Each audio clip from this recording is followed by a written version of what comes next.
The Manifesto of the Communist Party, written by Karl Marx and Frederick Engels. Introduction. A specter is haunting Europe, the specter of communism. All the powers of old Europe have entered into a holy alliance to exorcise this specter. Papen Tsar, Metternich, and Guizot, French radicals and German police spies. Where is the party in opposition that has not been decried as communistic by its opponents in power? Where is the opposition that has not hurled back the branding reproach of communism against the more advanced opposition parties as well as against its reactionary adversaries? Two things result from this fact. One, communism is already acknowledged by all European powers to be itself a power. Two, it is high time that communists should openly, in the face of the whole world, publish their views, their aims, their tendencies, and meet this nursery tale of the specter of communism with a manifesto of the party itself. To this end, communists of various nationalities have assembled in London and sketched the following manifesto, to be published in the English, French, German, Italian, Flemish, and Danish languages. Chapter 1. Bourgeois and Proletarians. The history of all hitherto existing society is the history of class struggles. Freeman and slave, patrician and plebeian, lord and serf, guildmaster and journeyman, in a word, oppressor and oppressed, stood in constant opposition to one another, carried on an uninterrupted, now hidden, now open fight, a fight that each time ended either in a revolutionary constitution of society at large or in the common ruin of the contending classes. And the earlier epochs of history, we find almost everywhere a complicated arrangement of society into various orders and manifold gradation of social rank. In ancient Rome we have patricians, knights, plebeians, slaves. In the Middle Ages, feudal lords, vassals, guild masters, journeymen, apprentices, serfs. In almost all of these classes, again, subordinate gradations. The modern bourgeois society that has sprouted from the ruins of feudal society has not done away with class antagonisms. It has but established new classes, new conditions of oppression, new forms of struggle in place of the old ones. Our epoch, the epoch of the bourgeoisie, possesses, however, this distinct feature. It has simplified class antagonisms. Society as a whole is more and more splitting up into two great hostile camps, into two great classes directly facing each other, bourgeoisie and proletariat. From the serfs of the Middle Ages sprang the chartered burghers of the early stones. From these burgesses the first elements of the bourgeoisie were developed. The discovery of America, the rounding of the Cape, opened up fresh ground for the rising bourgeoisie. The East Indian and Chinese markets, the colonization of America, trade with the colonies, the increase in the means of exchange and in commodities generally, gave to commerce, to navigation, to industry, an impulse never before known, and thereby to the revolutionary element in the tottering feudal society, a rapid development. The feudal system of industry, in which industrial production was monopolized by closed guilds, now no longer sufficed for the growing wants of the new markets. The manufacturing system took its place. The guild masters were pushed on one side by the manufacturing middle class. Division of labor between the different corporate guilds vanished in the face of division of labor in each single workshop. Meantime, the markets kept ever growing, the demand ever rising. Even manufacture no longer sufficed. Thereupon, steam and machinery revolutionized industrial production. The place of manufacture was taken by the giant modern industry. The place of the industrial middle class by industrial millionaires, the leaders of the whole industrial armies, the modern bourgeois. Modern industry has established a world market for which the discovery of America paved the way. This market has given an immense development to commerce, to navigation, to communication by land. This development has, in its turn, reacted on the extension of industry. and in proportion as industry, commerce, navigation, railways extended, in the same proportion the bourgeoisie developed, increased its capital, and pushed into the background every class handed down from the Middle Ages. We see, therefore, how the modern bourgeoisie is itself the product of a long course of development, of a series of revolutions in the modes of production and of exchange. Each step in the development of the bourgeoisie was accompanied by a corresponding political advance of that class, an oppressed class under the sway of the feudal nobility, an armed and self-governing association in the medieval commune, here independent urban republic, as in Italy and Germany, their taxable third estate of the monarchy, as in France. Afterwards, in the period of manufacturing proper, serving either the semi-feudal or the absolute monarchy as a counterpoise against the nobility, and, in fact, cornerstone of the great monarchies in general, the bourgeoisie has at last, since the establishment of modern industry and of the world market, conquered for itself, in the modern representative state, exclusive political sway. The executive of the modern state is but a committee for managing the common affairs of the whole bourgeoisie. The bourgeoisie historically has played a most revolutionary part. The bourgeoisie, wherever it has got the upper hand, has put an end to all feudal, patriarchal, idyllic relations. It has pitilessly torn asunder the motley feudal ties that bound man to his natural superiors, and has left remaining no other nexus between man and man than naked self-interest, than cause cash payment. It has drawn the most heavenly ecstasies of religious fervor, of chivalrous enthusiasm, of Philistine sentimentalism, and the icy water of egotistical calculation. It has resolved personal worth into exchange value, and in place of the numberless indefeasible chartered freedoms, has set up that single unconscionable freedom, free trade. In one word, for exploitation veiled by religious and political illusions, it has substituted naked, shameless, direct, brutal exploitation. The bourgeoisie has stripped of its halo every occupation hitherto honored and looked up to with reverent awe. It has converted the physician, the lawyer, the press, the poet, the man of science into its paid wage laborers. The bourgeoisie has torn away from the family its sentimental veil, and has reduced the family relation to a mere money relation.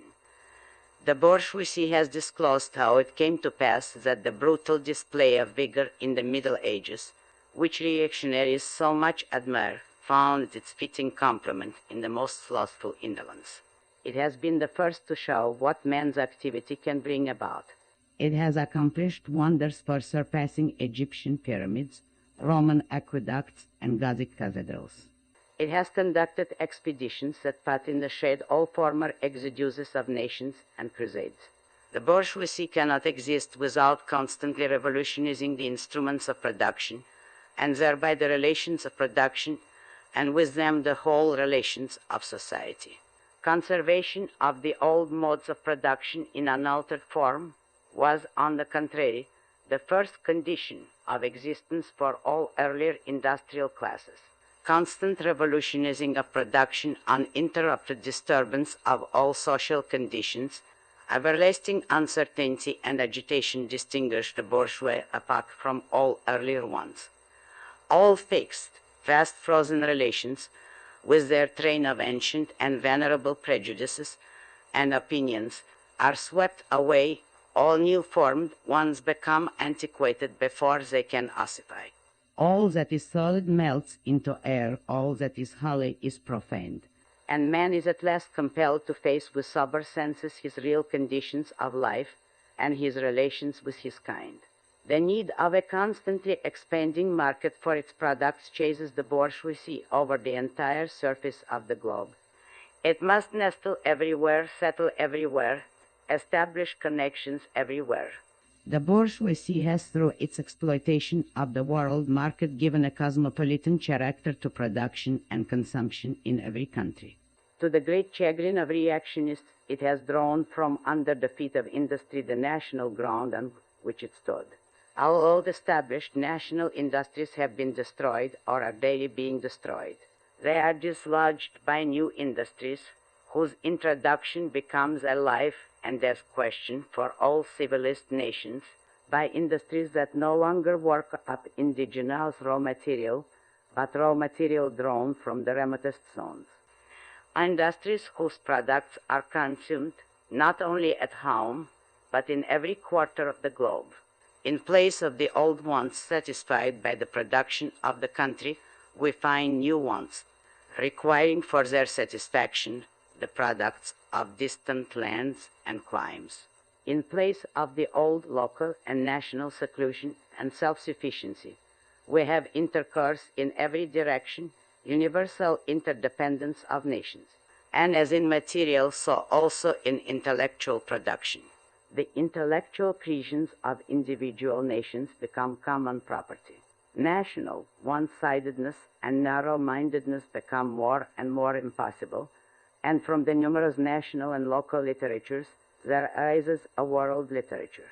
The bourgeoisie, by the rapid improvement of all instruments of production, by the immensely facilitated means of communication, draws all, even the most barbarian nations, into civilization.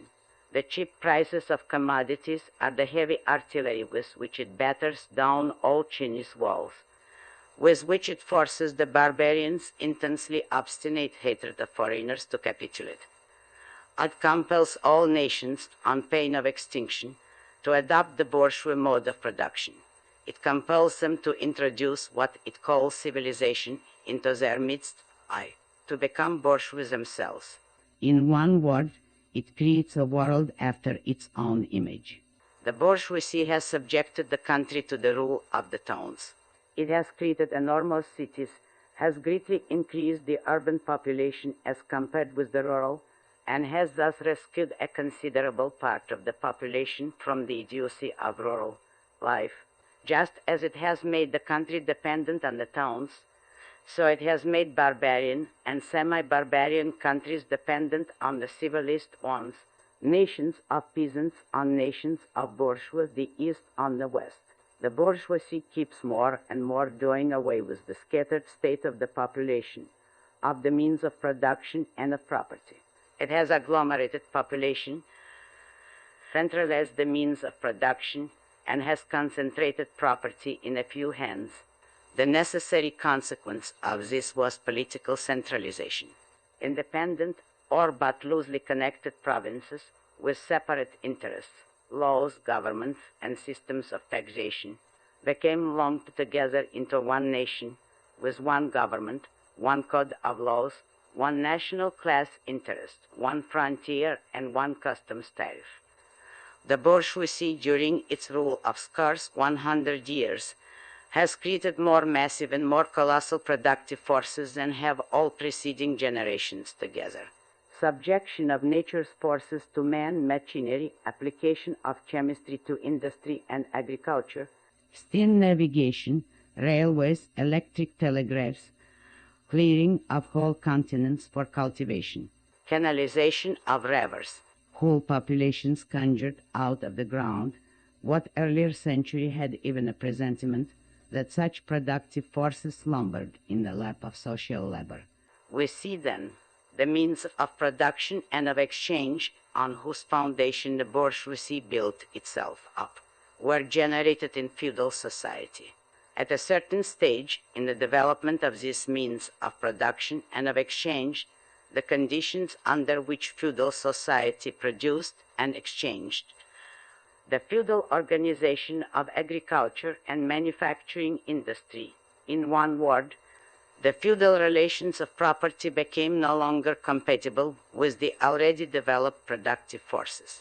They became so many fetters. They had to be burst asunder. They were burst asunder.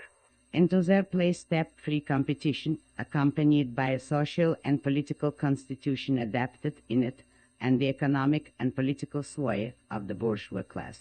A similar movement is going on before our own eyes.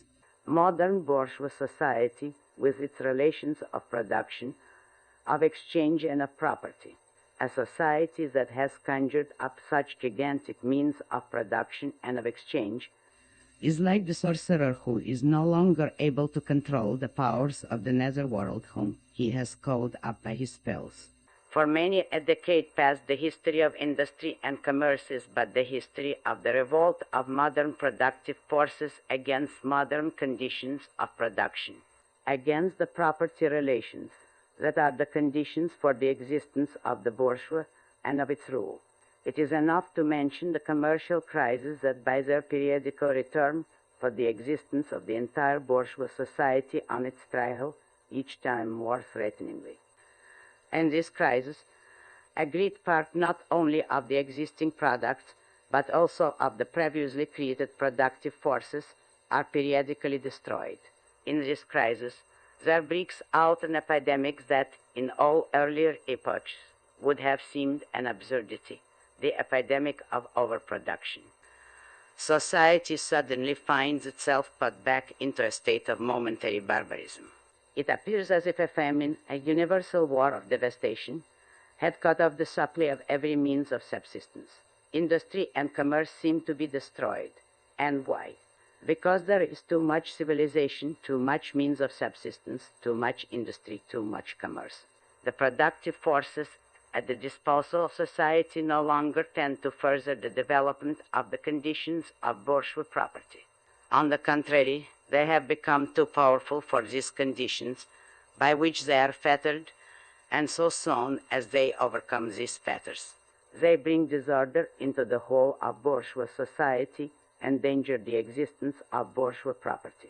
The conditions of bourgeois society are too narrow to comprise the wealth created by them. And how does the bourgeoisie get over this crisis? On the one hand, by enforced destruction of a mass of productive forces. On the other, by the conquest of new markets and by the more thorough exploitation of the old ones. That is to say, by paving the way for more expensive and more destructive crises, and by diminishing the means whereby crises are prevented. The weapons with which the bourgeoisie felled feudalism to the ground are now turned against the bourgeoisie itself. But not only has the bourgeoisie forged the weapons that bring death to itself, it has also called into existence the men who are to wield those weapons, the modern working class, the proletarians. In proportion as the bourgeoisie, i.e. capital, is developed, in the same proportion is the proletariat, the modern working class, developed a class of laborers who live only so long as they find work, and who find work only so long as their labor increases capital. These laborers, who must sell themselves piecemeal, are a commodity like every other article of commerce, and are consequently exposed to all the vicissitudes of competition, to all the fluctuations of the market. Owing to the extensive use of machinery and to the division of labor, the work of the proletarians has lost all individual character and consequently all charm for the workman. He becomes an appendage of the machine, and it is only the most simple, most monotonous, and most easily acquired knack that is required of him. Hence, the cost of production of a workman is restricted almost entirely to the means of subsistence that he requires for maintenance and for the propagation of his race. But the price of a commodity, and therefore also of labor, is equal to its cost of production. In proportion, therefore, as the repulsiveness of the work increases, the wage decreases. Nay, more, in proportion as the use of machinery and division of labor increases, in the same proportion the burden of toil also increases, whether by prolongation of the working hours, by the increase of the work exacted in a given time, or by increased speed of machinery, etc. Modern industry has converted the little workshop of the patriarchal master into the great factory of the industrial capitalist. Masses of laborers crowded into the factory are organized like soldiers. As privates of the industrial army, they are placed under the command of a perfect hierarchy of officers and sergeants. Not only are they slaves of the bourgeois class and of the bourgeois state, They are daily and hourly enslaved by the machine, by the overlooker, and above all, by the individual bourgeois manufacturer himself. The more openly this despotism proclaims gain to be its end and aim, the more petty, the more hateful, and the more embittering it is. The less the skill and exertion of strength implied in manual labor. In other words, the more modern industry becomes developed, the more is the labor of men superseded by that of woman. Differences of age and sex have no longer any distinctive social validity for the working class. All are instruments of labor, more or less expensive to use according to their age and sex. No sooner is the exploitation of the laborer by the manufacturer so far at an end that he receives his wages in cash, then he is set upon by the other portions of the bourgeoisie, the landlord, the shopkeeper, the pawnbroker, etc. The lower strata of the middle class, the small tradespeople, shopkeepers, and retired tradesmen generally, the handicraftsmen and peasants, all these sink gradually into the proletariat, partly because their diminutive capital does not suffice for the scale on which modern industry is carried on, and is swamped in the competition with the large capitalists, partly because their specialized skill is rendered worthless by new methods of production. Thus the proletariat is recruited from all classes of the population. The proletariat goes through various stages of development. With its birth begins its struggle with the bourgeoisie. At first the contest is carried on by individual laborers, then by the workpeople of a factory, then by the operative of one trade in one locality against the individual bourgeois who directly exploits them. They direct their attacks not against the bourgeois conditions of production, but against the instruments of production themselves. They destroy imported wares that compete with their labor. They smash to pieces machinery. They set factories ablaze. They seek to restore by force the vanished status of the workmen of the Middle Ages. At this stage, the laborers still form an incoherent mass scattered over the whole country and broken up by their mutual competition. If anywhere they unite to form more compact bodies, this is not yet the consequence of their own active union, but of the union of the bourgeoisie, which class, in order to attain its own political ends, is compelled to set the whole proletariat in motion, and is moreover yet, for a time, able to do so. At this stage, therefore, the proletarians do not fight their enemies, but the enemies of their enemies, the remnants of absolute monarchy, the landowners, the non-industrial bourgeois, the petty bourgeois. Thus, the whole historical movement is concentrated in the hands of the bourgeoisie. Every victory so obtained is a victory for the bourgeoisie. But with the development of industry, the proletariat not only increases in number, it becomes concentrated in greater masses, its strength grows, and it feels that strength more.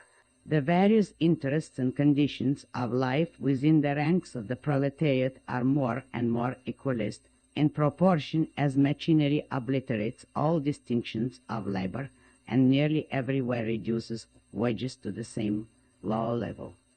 The growing competition among the bourgeois and the resulting commercial crisis make the wages of the workers ever more fluctuating.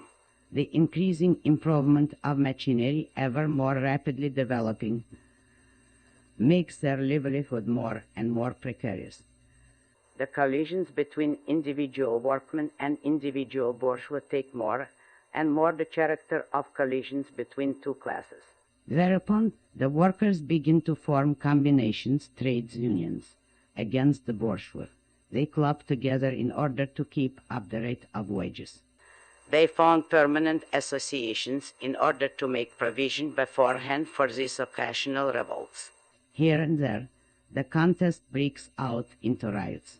Now and then the workers are victorious, but only for a time. The real fruit of their battles lies not in the immediate result, but in the ever-expanding union of the workers. This union is helped on by the improved means of communications that are created by modern industry. and that placed the workers of different localities in contact with one another. It was just this contact that was needed to centralize the numerous local struggles, all of the same character, into one national struggle between classes. But every class struggle is a political struggle, and that union, to attain which the burghers of the Middle Ages, with their miserable highways, required centuries, the modern proletarian, thanks to railways, achieved in a few years. This organization of the proletarians into a class and consequently into a political party is continually being upset again by the competition between the workers themselves, but it ever rises up again stronger, firmer, mightier. It compels legislative recognition of particular interests of the workers by taking advantage of the divisions among the bourgeoisie itself. Thus the 10 Hours Bill in England was carried. Altogether collisions between the classes of the old society further, in many ways, the course of development of the proletariat. The bourgeoisie finds itself involved in a constant battle, at first with the aristocracy, later on with those portions of the bourgeoisie itself whose interests have become antagonistic to the progress of industry, at all times with the bourgeoisie of foreign countries. In all these battles, it is itself compelled to appeal to the proletariat, to ask for help, and thus to drag it into the political arena. The bourgeoisie itself, therefore, supplies the proletariat with its own elements of political and general education. In other words, it furnishes the proletariat with weapons for fighting the bourgeoisie. Further, as we have already seen, entire sections of the ruling class are, by the advance of industry, precipitated into the proletariat, or are at least threatened in their conditions of existence. These also supply the proletariat with fresh elements of enlightenment and progress. Finally, in times when the class struggle nears the decisive hour, the progress of dissolution going on within the ruling class, in fact within the whole range of old society, assumes such a violent, glaring character that a small section of the ruling class cuts itself adrift and joins the revolutionary class, the class that holds the future in its hands. Just as, therefore, at an earlier period, a section of the nobility went over to the bourgeoisie, so now a portion of the bourgeoisie goes over to the proletariat, and in particular, a portion of the bourgeois ideologists who have raised themselves to the level of comprehending theoretically the historical movement as a whole. Of all the classes that stand face to face with the bourgeoisie today, the proletariat alone is a really revolutionary class. The other classes decay and finally disappear in the face of modern industry. The proletariat is its special and essential product. The lower middle class, the small manufacturer, the shopkeeper, the artisan, the peasant, all these fight against the bourgeoisie to save from extinction their existence as fractions of the middle class. They are therefore not revolutionary, but conservative. Nay more, they are reactionary, for they try to roll back the wheel of history. If by chance they are revolutionary, they are only so in view of their impending transfer into the proletariat. They thus defend not their present, but their future interests. They desert their own standpoint to place themselves at that of the proletariat. The dangerous class, the social scum, that passively rotting mess thrown by the lowest layers of the old society, may here and there be swept into the movement by a proletarian revolution. Its conditions of life, however, prepare it far more for the part of a bribed tool of reactionary intrigue.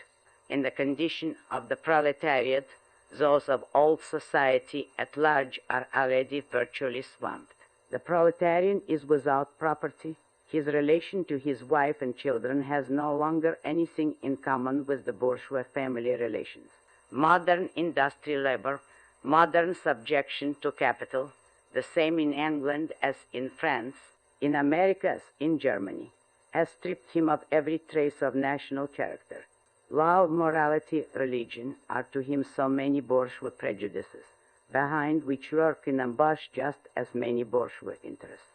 All the preceding classes that got the upper hand sought to fortify their already acquired status by subjecting society at large to their conditions of appropriation. The proletarians cannot become masters of the productive forces of society, except by abolishing their own previous mode of appropriation, and thereby also every other previous mode of appropriation. They have nothing of their own to secure and to fortify. Their mission is to destroy all previous securities for and insurances of individual property. All previous historical movements were movements of minorities or in the interest of minorities. The proletarian movement is the self-conscious, independent movement of the immense majority and the interest of the immense majority. The proletariat, the lowest stratum of our present society, cannot stir, cannot raise itself up, without the whole superincumbent strata of official society being sprung into the air. Though not in substance, yet in form, the struggle of the proletariat with the bourgeoisie is at first a national struggle.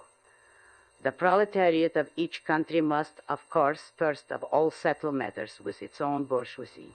In depicting the most general phases of the development of the proletariat, we trace the more or less veiled civil war raging within existing society, up to the point where that war breaks out into open revolution, and where the violent overthrow of the bourgeoisie lays the foundation for the sway of the proletariat. Hitherto every form of society has been based, as we have already seen, on the antagonism of oppressing and oppressed classes. But in order to oppress a class, certain conditions must be assured to it under which it can, at least, continue slavish existence. The serf, in the period of serfdom, raised himself to membership in the commune, just as the petty bourgeois, under the yoke of the feudal absolutism, managed to develop into a bourgeois. The modern laborer, on the contrary, instead of rising with the process of industry, sinks deeper and deeper below the conditions of existence of his own class. He becomes a pauper, and pauperism develops more rapidly than population and wealth. And here it becomes evident that the bourgeoisie is unfit any longer to be the ruling class in society, and to impose its conditions of existence upon society as an overriding law.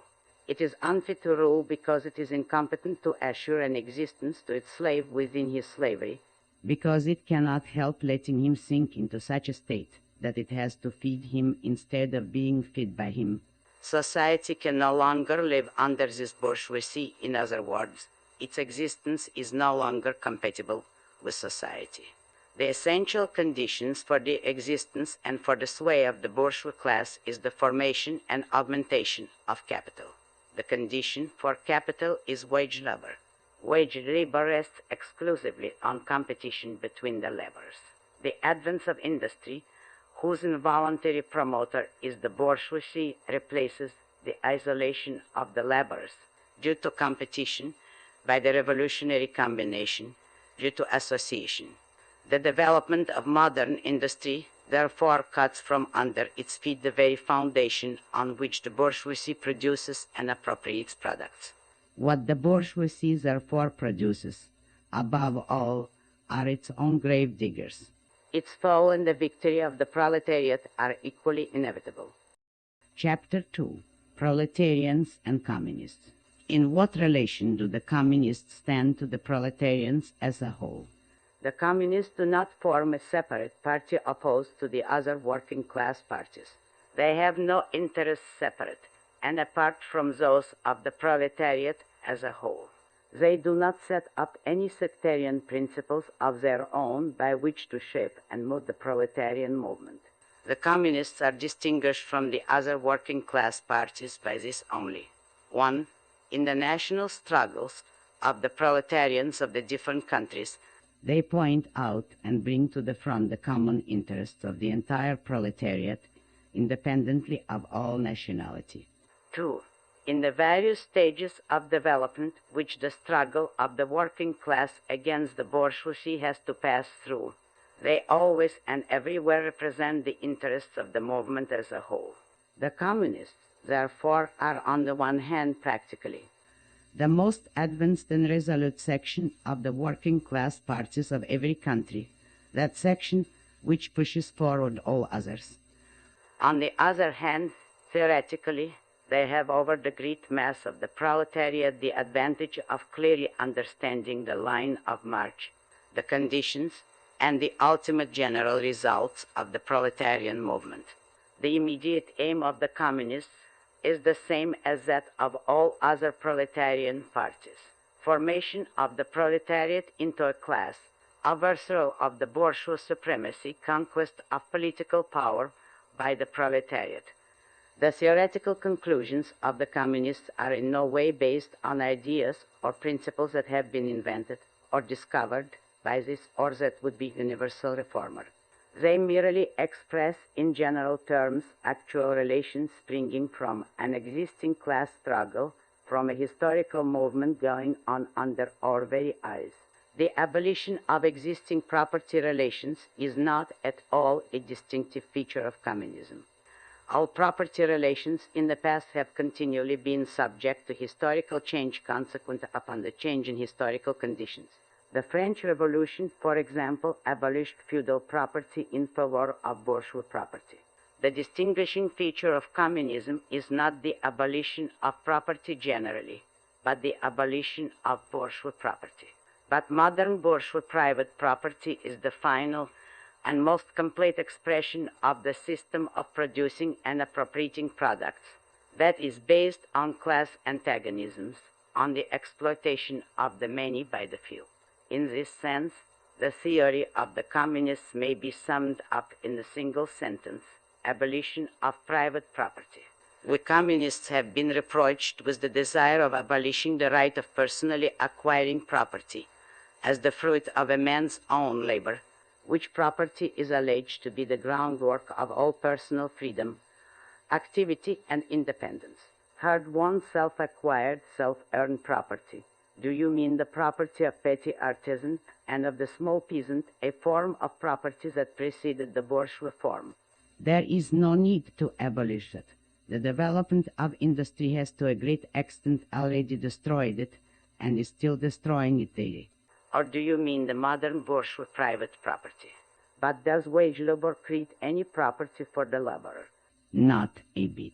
It creates capital, i.e., that kind of property which exploits wage labor and which cannot increase except upon condition of begetting a new supplier of wage labor for fresh exploitation. Property, in its present form, is based on the antagonism of capital and wage labor. Let us examine both sides of this antagonism. To be a capitalist is to have not only a purely personal, but a social status in production. Capital is a collective product, and only by the united action of many members, nay, in the last resort, only by the united action of all members of society, can it be set in motion. Capital is therefore not only personal, it is a social power. When, therefore, capital is converted into common property, into the property of all members of society, personal property is not thereby transformed into social property.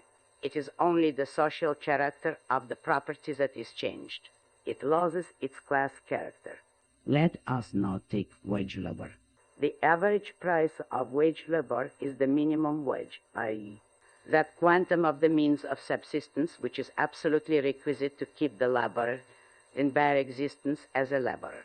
What, therefore, the wage laborer appropriates by means of his labor merely suffices to prolong and reproduce a bare existence. We by no means intend to abolish this personal appropriation of the products of labor, an appropriation that is made for the maintenance and reproduction of human life, and that leaves no surplus wherewith to commend the labor of others.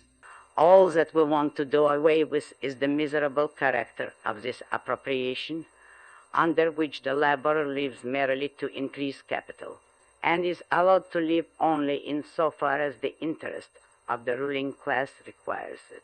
In bourgeois society, living labor is but a means to increase accumulated labor. In communist society, accumulated labor, but a means to widen, to enrich, to promote the existence of the laborer. In bourgeois society, therefore, the past dominates the present. In communist society, the present dominates the past.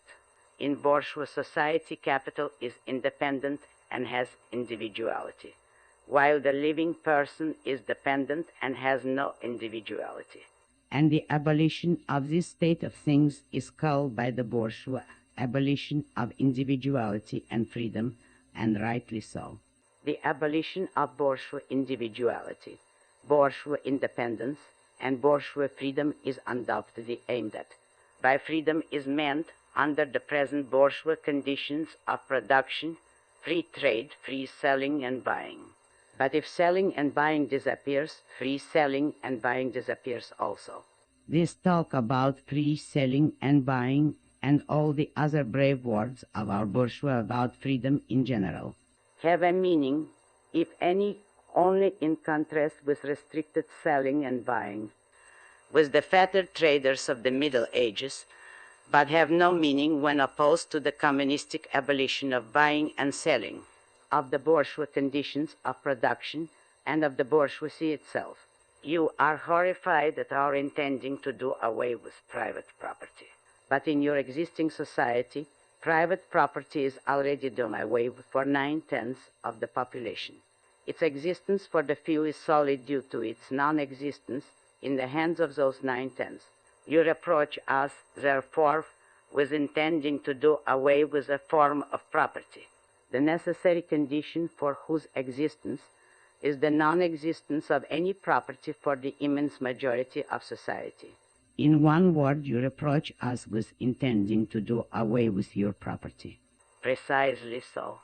That is just what we intend. From the moment when labor can no longer be converted into capital, money, or rent into a social power capable of being monopolized, i.e., from the moment when individual property can no longer be transformed into bourgeois property, into capital, from that moment, you say, individuality vanishes. You must therefore confess that by individual you mean no other person than the bourgeois, than the middle-class owner of property. This person must, indeed, be swept out of the way and made impossible. Communism deprives no man of the power to appropriate the products of society. All that it does is to deprive him of the power to subjugate the labor of others by means of such appropriations. It has been objected that upon the abolition of private property, all work will cease and universal laziness will overtake us. According to this, bourgeois society ought long ago to have gone to the dogs through sheer idleness. For those of its members who work acquire nothing, and those who acquire anything do not work. The whole of this objection is but another expression of the tautology, that there can no longer be any wage labor when there is no longer any capital. All objections urged against the communistic mode of producing and appropriating material products have, in the same way, been urged against the communistic mode of producing and appropriating intellectual products. Just as to the bourgeois, the disappearance of class property is the disappearance of production itself, so the disappearance of class culture is to him identical with the disappearance of all culture. That culture, the loss of which he laments, is for the enormous majority a mere training to act as a machine. But don't wrangle with us so long as you apply to our intended abolition of bourgeois property, the standard of your bourgeois notions of freedom, culture, law, etc. Your very ideas are but the outgrowth of the conditions of your bourgeois production and bourgeois property. Just as your jurisprudence is but the will of your class made into a law for all, a will whose essential character and direction are determined by the economical conditions of existence of your class. The selfish misconception that induces you to transform into eternal laws of nature and of reason the social forms springing from your present mode of production and form of property, historical relations that rise and disappear in the progress of production, This misconception you share with every ruling class that has preceded you. What you see clearly in the case of ancient property. What you admit in the case of feudal property. You are, of course, forbidden to admit in the case of your own bourgeois form of property. Abolition of the family. Even the most radical flare up at this infamous proposal of the communists. On what foundation is the present family, the bourgeois family, based? On capital, on private gain. In its completely developed form, this family exists only among the bourgeoisie. But this state of things finds its complement in the practical absence of the family among the proletarians and in public prostitution. The bourgeois family will vanish as a matter of course when its complement vanishes, and both will vanish with the vanishing of capital. Do you charge us with wanting to stop the exploitation of children by their parents? To this crime we plead guilty. But you say we destroy the most hallowed of relations when we replace home education by social. And your education is not that also social and determined by the social conditions under which you educate? By the intervention, direct or indirect, of society, by means of schools, etc. The communists have not invented the intervention of society in education. They do but seek to alter the character of that intervention and to rescue education from the influence of the ruling class. The bourgeois claptrap about the family and education, about the hallowed correlation of parents and children, becomes all the more disgusting. The more by the action of modern industry, all the family ties among the proletarians are torn asunder, and their children transformed into simple articles of commerce and instruments of labor.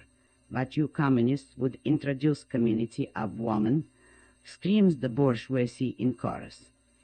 The bourgeois sees his wife a mere instrument of production. He hears that the instruments of production are to be exploited in common and naturally can come to no other conclusion that the lot of being common to all will likewise fall to the woman. He has not even a suspicion that the real point aimed at is to do away with the status of woman as mere instruments of production. For the rest, nothing is more ridiculous than the virtuous indignation of our bourgeois at the community of women which, they pretend, is to be openly and officially established by the communists. The communists have no need to introduce community of women. It has existed almost from time immemorial.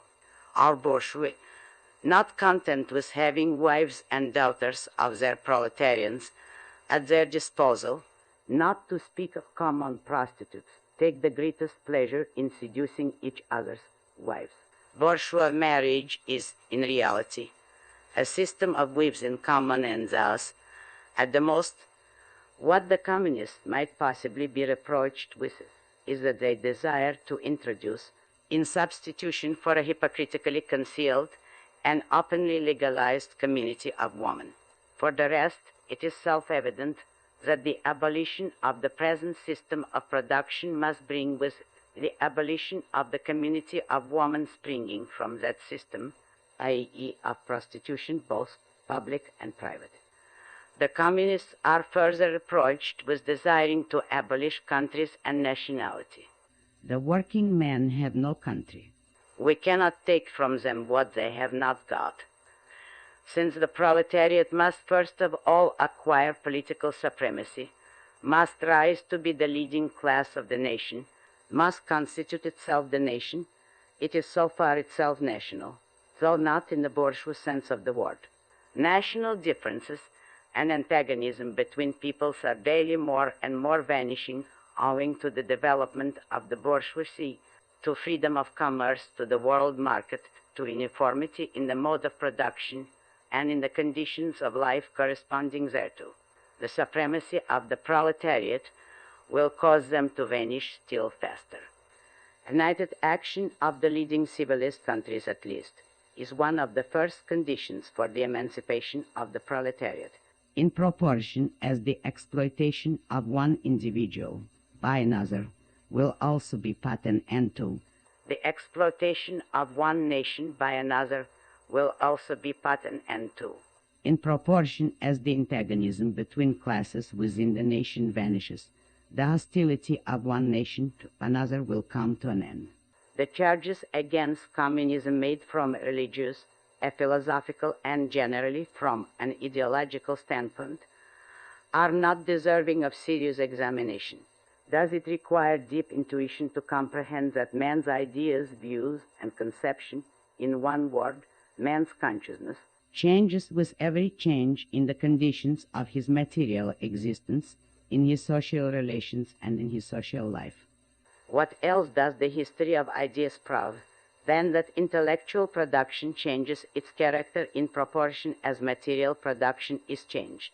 The ruling ideas of each age have ever been the ideas of its ruling class. When people speak of the ideas that revolutionize society, they do but express that fact that within the old society the elements of a new one have been created, and that the dissolution of the old ideas keeps even pace with the dissolution of the old conditions of existence. When the ancient world was in its last throes, the ancient religions were overcome by Christianity. When Christian ideas succumbed in the 18th century to rationalist ideas, feudal society fought its death battle with the then revolutionary bourgeoisie. The ideas of religious liberty and freedom of conscience merely gave expression to the sway of free competition within the domain of knowledge. Undoubtedly, it will be said religious, moral, philosophical, and juridical ideas have been modified in the course of historical development. But religion, morality, philosophy, political science, and law constantly survive this change. There are, besides, eternal truths, such as freedom, justice, etc., that are common to all states of society. But communism abolishes eternal truths.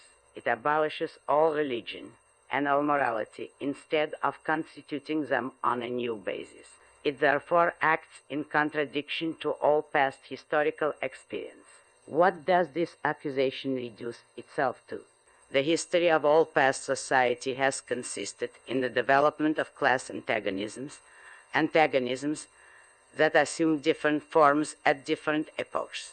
But whatever forms they may have taken, one fact is common to all past ages, viz., the exploitation of one part of society by the other. No wonder then that the social consciousness of past ages, despite all the multiplicity and variety it displays, moves within certain common forms or general ideas which cannot completely vanish except with the total disappearance of class antagonisms. The communist revolution is the most radical rupture with traditional property relations. No wonder that its development involves the most radical rupture with traditional ideas. But let us have done with the bourgeois objections to communism. We have seen above that the first step in the revolution by the working class is to raise the proletariat to the position of ruling class to win the battle of democracy. The proletariat will use its political supremacy to wrest, by degree, all capital from the bourgeoisie, to centralize all instruments of production in the hands of the state, i.e., of the proletariat organized as the ruling class, and to increase the total productive forces as rapidly as possible. Of course, in the beginning, this cannot be effected except by means of despotic inroads on the rights of property and on the conditions of bourgeois production. By means of measures, therefore, which appear economically insufficient and untenable, but which in the course of the movement outstrip themselves, necessitate further inroads upon the old social order, and are unavoidable as a means of entirely revolutionizing the mode of production. These measures will, of course, be different in different countries. Nevertheless, in most advanced countries, the following will be pretty generally applicable. 1. Abolition of property in land and application of all rents of land to public purposes. 2. A heavy progressive or graduated income tax. 3. Abolition of all rights of inheritance. 4. Confiscation of the property of all emigrants and rebels. 5. Centralization of credit in the hands of the state by means of a national bank with state capital and an exclusive monopoly. 6. Centralization of the means of communication and transport in the hands of the state. 7. Extension of factories and instruments of production owned by the state. The bringing into cultivation of vast lands and the improvement of the soil generally in accordance with a common plan. 8. Equal liability of all to work. Establishment of industrial armies, especially for agriculture. 9. Combination of agriculture with manufacturing industries. Gradual abolition of all the distinction between town and country by a more equable distribution of the populace over the country. 10. Free education for all children in public schools. Abolition of children's factory labor in its present form. Combination of education with industrial production, etc., etc. When, in the course of development, class distinctions have disappeared and all production has been concentrated in the hands of a vast association of the whole nation, the public power will lose its political character. Political power, properly so called, is merely the organized power of one class for oppressing another. If the proletariat during its contest with the bourgeoisie is compelled, by the force of circumstances, to organize itself as a class, if by means of a revolution it makes itself the ruling class and as such sweeps away by force the old conditions of production, then it will, along with these conditions, have swept away the conditions for the existence of class antagonisms and of classes generally, and will thereby have abolished its own supremacy as a class.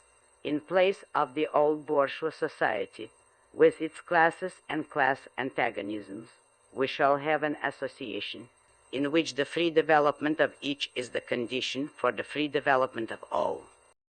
Chapter 3. Socialist and Communist Literature. Part 1. Reactionary Socialism. A. Feudal Socialism. Owing to their historical position, it became the vocation of the aristocracies of France and England to write pamphlets against modern bourgeois society.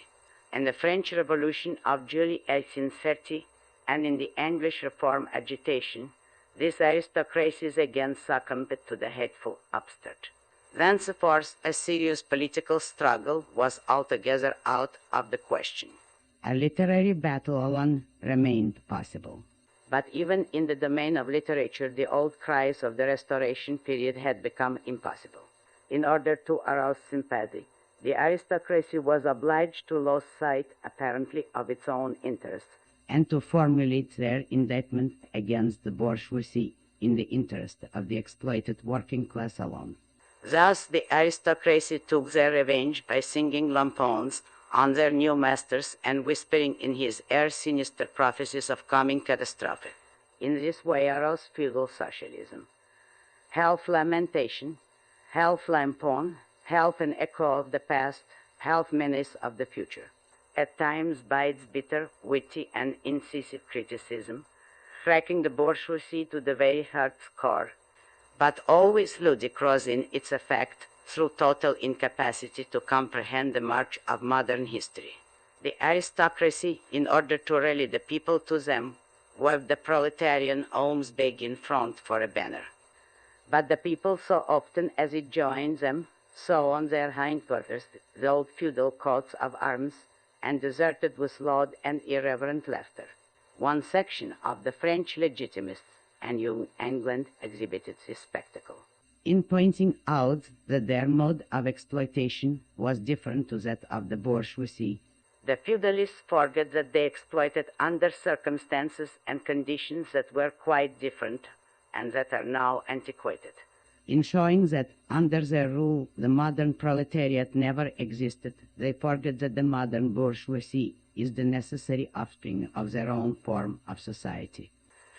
For the rest, so little do they conceal the reactionary character of their criticism, that their chief accusation against the bourgeois amounts to this, that under the bourgeois regime a class is being developed which is destined to cut uproot and branch the old order of society. What they afraid the bourgeoisie with is not so much that it creates a proletariat as that it creates a revolutionary proletariat. In political practice, therefore, they join in all coercive measures against the working class. And in ordinary life, despite their highfalutin phrases, they stop to pick up the golden apples dropped from the tree of industry, and to barter truth, love, and honor for traffic in wool, beetroot, sugar, and potato spirits. As the parson has ever gone hand in hand with the landlord, so has clerical socialism with feudal socialism. Nothing is easier than to give Christian asceticism a socialist tinge. Has not Christianity declaimed against private property, against marriage, against the state? Has it not preached in the place of this charity and poverty, celibacy and mortification of the flesh, monastic life, and mother church? Christian socialism is but the holy water with which the press consecrates the heart burnings of the aristocrat. B. Petty bourgeois socialism. The feudal aristocracy was not the only class that was ruined by the bourgeoisie, not the only class whose conditions of existence pined and perished in the atmosphere of modern bourgeois society. The medieval burgesses and the small peasant proprietors were the precursors of the modern bourgeoisie. In those countries which are but little developed, industrially and commercially, these two classes still vegetate side by side with the rising bourgeoisie.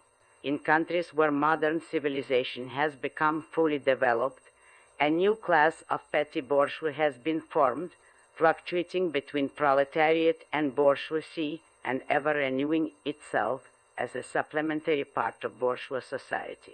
The individual members of this class, however, are being constantly hurled down into the proletariat by the action of competition, and as modern industry develops, they even see the moment approaching when they will completely disappear as an independent section of modern society, to be replaced in manufactures, agriculture, and commerce by overlookers, bailiffs, and shopmen. In countries like France, where the peasants constitute far more than half of the population, it was natural that writers who sided with the proletariat against the bourgeoisie should use, in their criticism of the bourgeois regime, the standard of the peasant and petty bourgeois, and from the standpoint of these intermediate classes, should take up the cudgels for the working class. Thus arose petty bourgeois socialism. Sismondi was the head of this school, not only in France but also in England. This school of socialism dissected, with great acuteness, the contradictions in the conditions of modern production. It laid bare the hypocritical apologies of economists. It proved incontrovertibly the disastrous effects of machinery and division of labor, the concentration of capital and land in a few hands, overproduction and crisis. It pointed out the inevitable ruin of the petty bourgeois and peasant, the misery of the proletariat, the anarchy in production, the crying inequalities in the distribution of wealth, the industrial war of extermination between nations, the dissolution of old moral bonds, of the old family relations, of the old nationalities. In its positive aims, however, this form of socialism aspires either to restoring the old means of production and of exchange, and with them the old property relations and the old society, or to cramping the modern means of production and of exchange within the framework of the old property relations that have been and were bound to be exploited by those means. In either case, it is both reactionary and utopic. Its last words are corporate guilds for manufacture, patriarchal relations in agriculture. Ultimately, when stubborn historical facts had dispersed all intoxicating effects of self-deception, this form of socialism ended in a miserable fit of the blows. See German or true socialism. The socialist and communist literature of France, a literature that originated under the pressure of a bourgeoisie in power, and that was the expression of the struggle against this power, was introduced into Germany at a time when the bourgeoisie in that country had just begun its contest with feudal absolutism. German philosophers, would-be philosophers, and Bürger's esprits eagerly seized on this literature, only forgetting that when these writings immigrated from France into Germany, French social conditions had not immigrated along with them.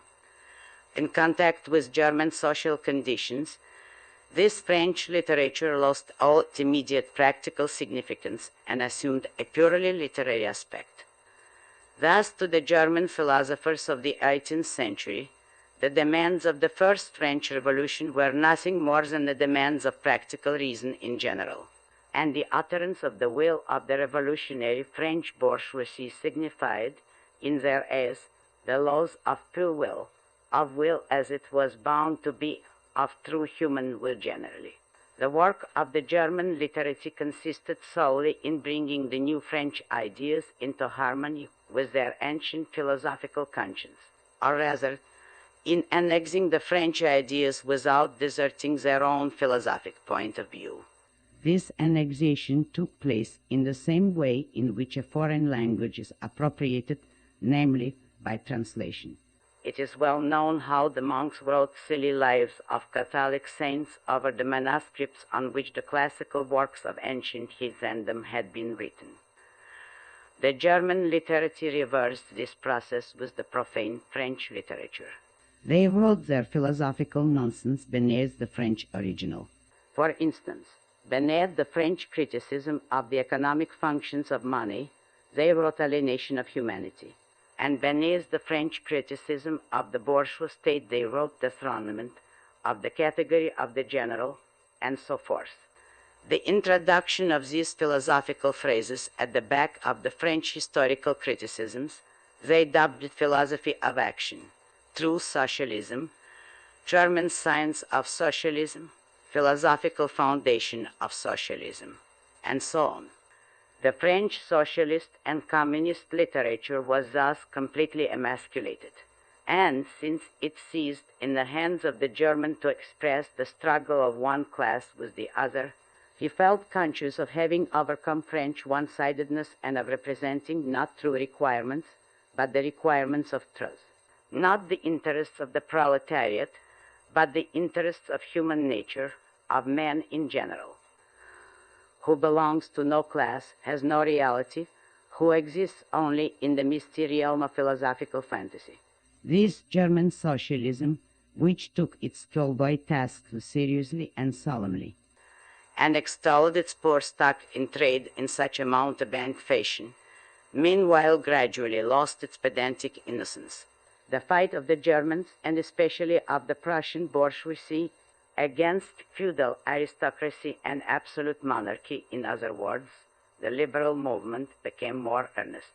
By this, the long-wished-for opportunity was offered to true socialism of confronting the political movement with the socialist demands, of hurling the traditional anathemas against liberalism, against representative government, against bourgeois competition, bourgeois freedom of the press, bourgeois legislation, bourgeois liberty and equality, and of preaching to the masses that they had nothing to gain and everything to lose by this bourgeois movement. German socialism forgot, in the nick of time, that the French criticism, whose silly echo it was, presupposed the existence of modern bourgeois society, with its corresponding economic conditions of existence and the political constitution adapted thereto, the very thing those attainment was the object of the pending struggle in Germany. To the absolute governments, with their following of parsons, professors, country squires, and officials, it served as a welcome scarecrow against the threatening bourgeoisie. It was a sweet finish after the bitter pills of flogging and bullets with which this same government, just at that time, dosed the German working-class risings. While this true socialism thus served the government as a weapon for fighting the German bourgeoisie, it at the same time directly represented a reactionary interest. the interest of German Philistines. In Germany, the petty bourgeois class, a relic of the 16th century, and since then constantly cropping up again under the various forms, is the real social basis of the existing state of things. To preserve this class is to preserve the existing state of things in Germany. The industrial and political supremacy of the bourgeoisie threatens, and with certain destruction, on the one hand from the concentration of capital, on the other from the rise of a revolutionary proletariat. True socialism appeared to kill these two birds with one stone. It spread like an epidemic. The robe of speculative cobwebs, embroidered with flowers of rhetoric steeped in the dew of sickly sentiment, this transcendental robe in which the German socialists wrapped their sorry eternal truth.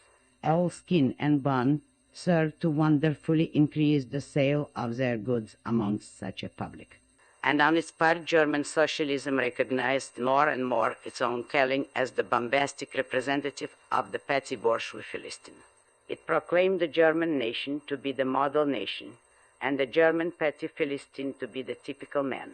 To every villainous meanness of this model man, it gave a hidden, higher socialistic interpretation, the exact contrary of its real character. It went to the extreme lengths of directly opposing the brutally destructive tendency of communism, and of proclaiming its supreme and impartial contempt of all class struggles. With very few exceptions, all the so-called socialist and communist publications that now, 1847, circulate in Germany belong to the domain of this foul and enervating literature. Part 2, conservative or bourgeois socialism. A part of the bourgeoisie is desirous of redressing social grievances in order to secure the continued existence of bourgeois society. To this section belong economists, philanthropists, humanitarians, improvers of the condition of the working class, organizers of charity, members of societies for the prevention of cruelty to animals, temperance fanatics, hole and corner reformers of every imaginable kind. This form of socialism has, moreover, been worked out into complete systems. We may cite Proudhon's philosophy de la misère as an example of this form. The socialistic bourgeois want all the advantages of modern social conditions without the struggles and dangers necessarily resulting therefrom. They desire the existing state of society minus its revolutionary and disintegrating elements. They wish for a bourgeoisie without a proletariat. The bourgeoisie naturally conceives the world in which it is supreme to be the best, and bourgeois socialism develops this comfortable conception into various more or less complete systems, in requiring the proletariat to carry out such a system, and thereby to march straightway into the social New Jerusalem. It but requires, in reality, that the proletariat should remain within the bounds of existing society, but should cast away all its hateful edges concerning the bourgeoisie. A second and more practical, but less systematic, form of this socialism sought to depreciate every revolutionary movement in the eyes of the working class by showing that no mere political reform, but only a change in the material conditions of existence in economical relations could be of any advantage to them. By changes in the material conditions of existence, this form of socialism, however, by no means understands abolition of the bourgeois relations of production, an abolition that can be effected only by a revolution, but administrative reforms based on the continued existence of these relations. Reforms, therefore, that in no respect affect the relations between capital and labor, but at the best lessen the cost and simplify the administrative work of bourgeois government. Bourgeois socialism attains adequate expression when and only when it becomes a mere figure of speech. Free trade, for the benefit of the working class, protective duties, for the benefit of the working class, prison reform, for the benefit of the working class.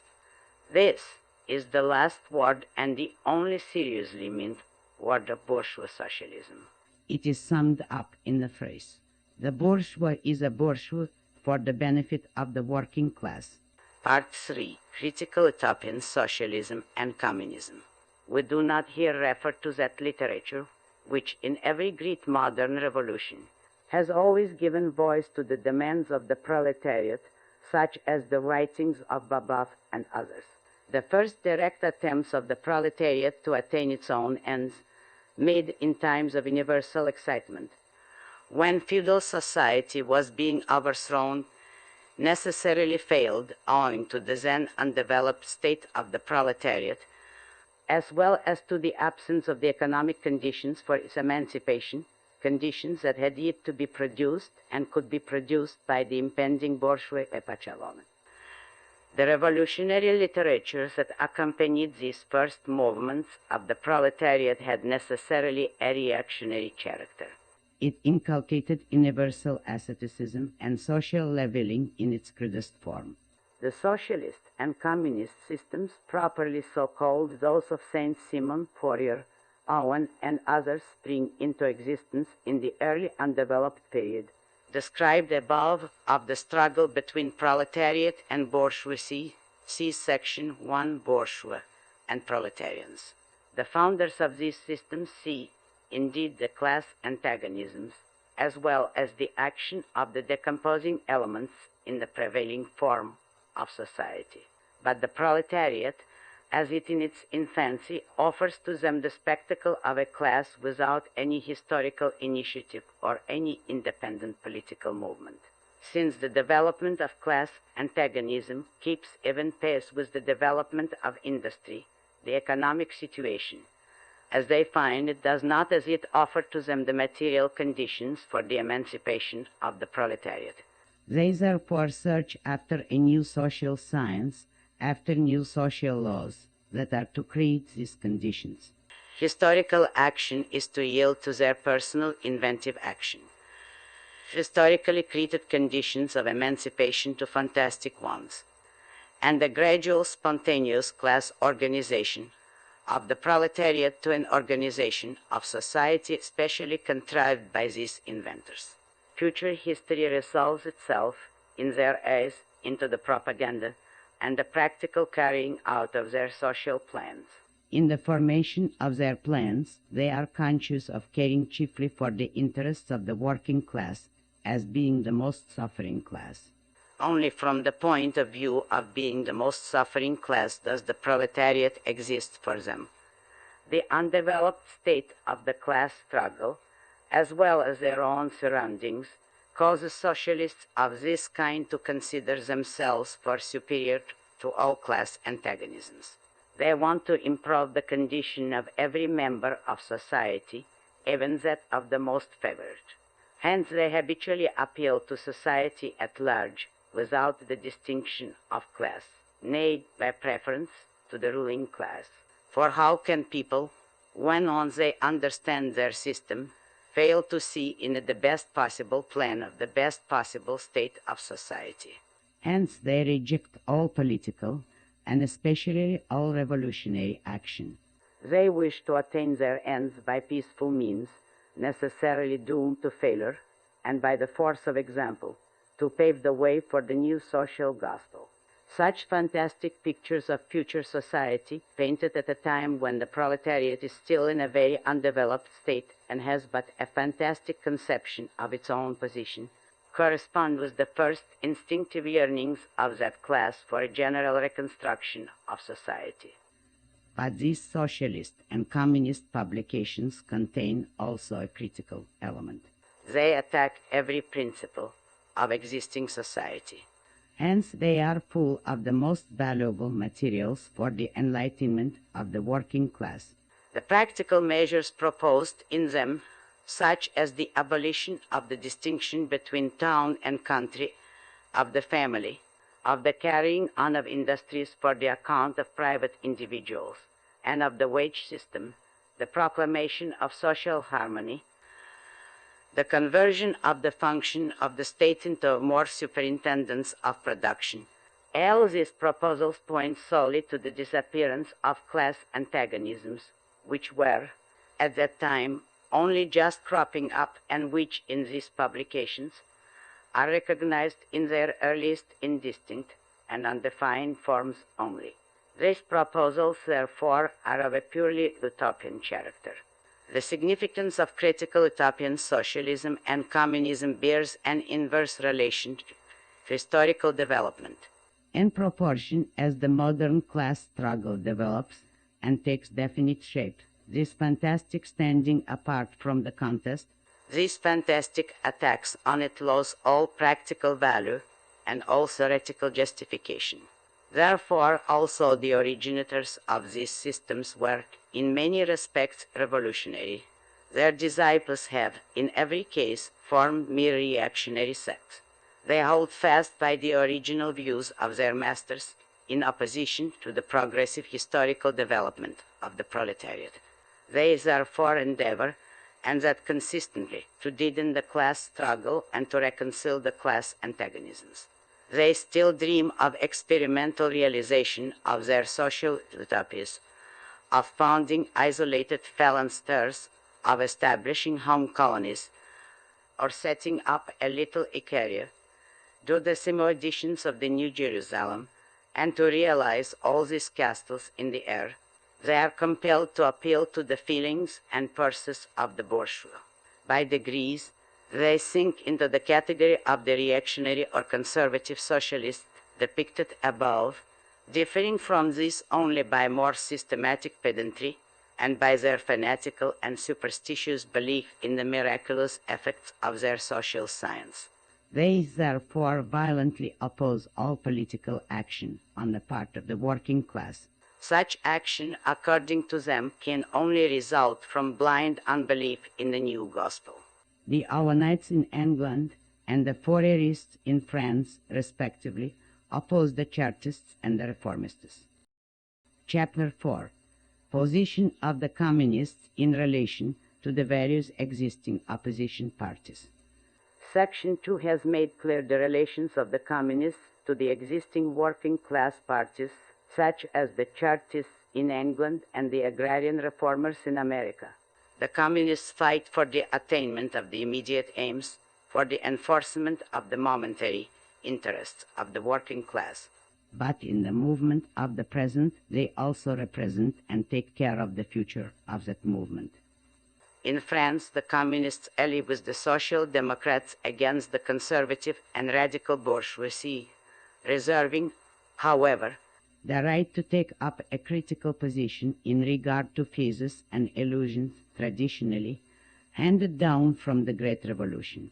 In Switzerland, they support the radicals without losing sight of the fact that this party consists of antagonistic elements, partly of democratic socialists, in the French sense, partly of radical bourgeois. In Poland, they support the party that insists on an agrarian revolution as the prime condition for national emancipation, that party which fomented the insurrection of Krakow in 1846. In Germany, they fight with the bourgeoisie whenever it acts in a revolutionary way against the absolute monarchy, the feudal squirearchy, and the petty bourgeoisie.